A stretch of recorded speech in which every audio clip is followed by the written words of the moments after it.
The ring, the king, and the calm that kills. The thing about Marc Márquez is that he doesn't walk into a MotoGP weekend to find speed. He walks in knowing it's already there, locked in his back pocket, waiting for the moment he decides to pull it out and end whatever hope you thought you had. Friday at the Red Bull Ring was a masterclass in that exact cruelty. The paddock came back from the summer break, still shaking the sand out of its boots, still half drunk on holiday air. Marc? He came back like the break never existed. Like Brno had been yesterday, like domination was the only muscle memory his body still allowed. The Red Bull Ring, that Styrian amphitheater carved into the Austrian hills, has been the one track that stood in his face like a stubborn old enemy. He's been here before, on Hondas that could fight in the first 10 seconds but would get slaughtered on the straights. He's come close, painfully close, in those last lap knife fights against Ducatis that could break later, launch harder, and slam the door shut before the finish line came. Every time, it was heartbreak served at 300 kilometers per hour. The one constant? Marquez never left here thinking the track had beaten him, only that the weapon in his hands wasn't sharp enough. That was then. 2025 is now. And the weapon? It's the best Ducati in the world. The GP25 is more than a bike, it's a guided missile with his fingerprints coded into its guidance system. Combine that with a brain that thinks in fractions of seconds and a body that's rebuilt itself through a decade of war wounds, and you have something MotoGP hasn't seen since the days when he was turning every Sunday into a hostage situation. Friday's practice sessions in Austria told the whole story without Marc ever having to raise his voice. FP1. He rolled out, set the tone, and put his name on the top of the timesheets without even looking like he was trying. PR. A red flag interruption, a paddock full of desperate men pushing for that one flyer lap, and Marc sat there, watching, studying, letting the chaos burn itself out before walking out with less than 5 minutes to go and stealing the top spot by 0.25 Viries. If that sounds small, you've never been in this game. At this level, that's not a gap. That's a wall. Here's the thing. Everyone else was chasing the clock today. Marc was chasing the race. That's the difference. That's the gap you can't measure with a stopwatch. The Red Bull Ring, all 10 corners, all those heavy braking zones, all that Austrian altitude was being dissected in real time by a man who wasn't riding for a headline. He was riding for Sunday. For the points. For the kill. And the kill could come sooner than anyone's ready for. He's 120 points clear in the championship after 12 rounds. 8 Grand Prix wins, 11 sprint wins. He's averaging 31.75 points per weekend. 90% of the total maximum possible points. That's not racing form. That's the sort of statistical violence that makes the rest of the field question their career choices. Do the math and you realize something sick. If things fall his way over the next 2 rounds, he could end this championship at San Marino. The doctor's backyard. Rossi's territory. You couldn't script it better if you tried. Rossi, the legend whose fan base still foams at the mouth every time Marc's name is mentioned.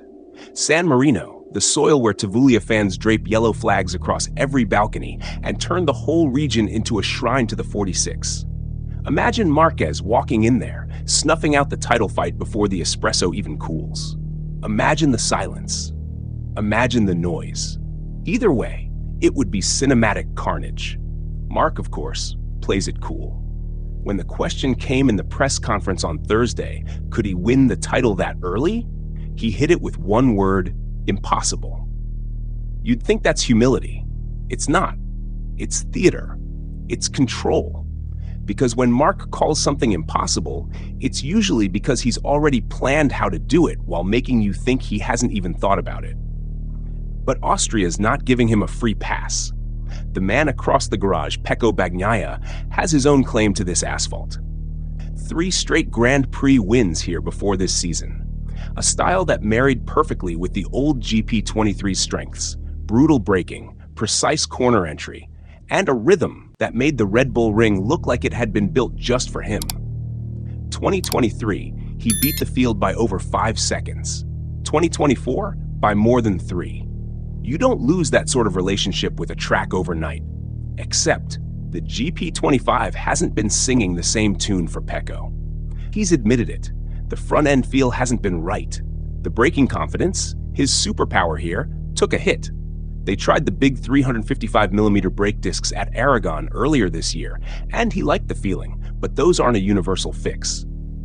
The Red Bull ring, though, it's heavy braking country, and Pecco, on those discs, is suddenly back in his zone.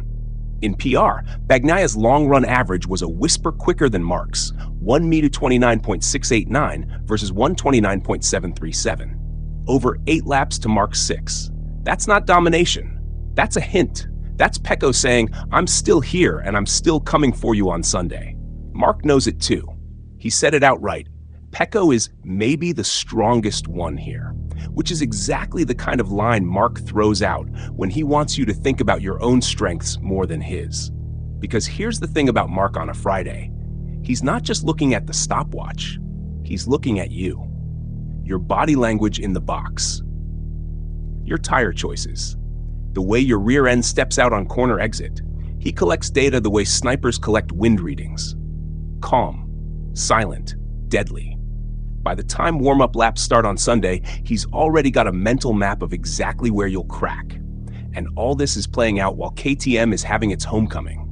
New ownership under Bajaj, fresh updates after the summer. A new exhaust, Ducati-style aero. Pedro Acosta comes in like a local hero, throwing the updated KTM to P2 in Friday's combine times. Binder and Bastianini looking lively. Top speed numbers peaking at 315.7 kilometers per hour. They've even been helped by the new ECU stability control update that might have closed the Ducati gap a fraction. It's all noise. Necessary noise for the crowd, the sponsors, the headlines. KTM is just another moving piece on the board. The real picture is narrower, sharper. Him, the bike, the lap. He knows Austria has never bent to him before. He knows this is the year it finally should. And he knows that every lap led here is another nail in the coffin of anyone still clinging to the fantasy of a championship fight. That's why Friday mattered. Not because he topped both sessions. He's done that before. Not because he beat Pecco on single-lap pace. Margins mean nothing on a Friday. It mattered because Marc did it without ever blinking. He did it by staying calm while the paddock burned its energy early.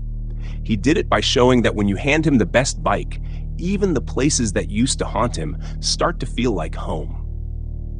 San Marino's not here yet. The backyard isn't ready. But if you watched Austria today and didn't feel the slow tightening of the noose, you're not paying attention. Marc Márquez doesn't need the mathematics to close this championship. He needs time. And right now, time is running out for everyone else. And when it does end, whether in the Styrian hills or under the yellow haze of Misano, you can bet it will end the way it always does with him. Clean, clinical, and absolutely merciless. Because Marc Márquez doesn't share podiums. He occupies them. And in 2025, he's charging interest on every second you spend behind him. That's not racing. That's organized destruction. And it's happening every single weekend until someone stops him. Which, judging by Austria today, means never.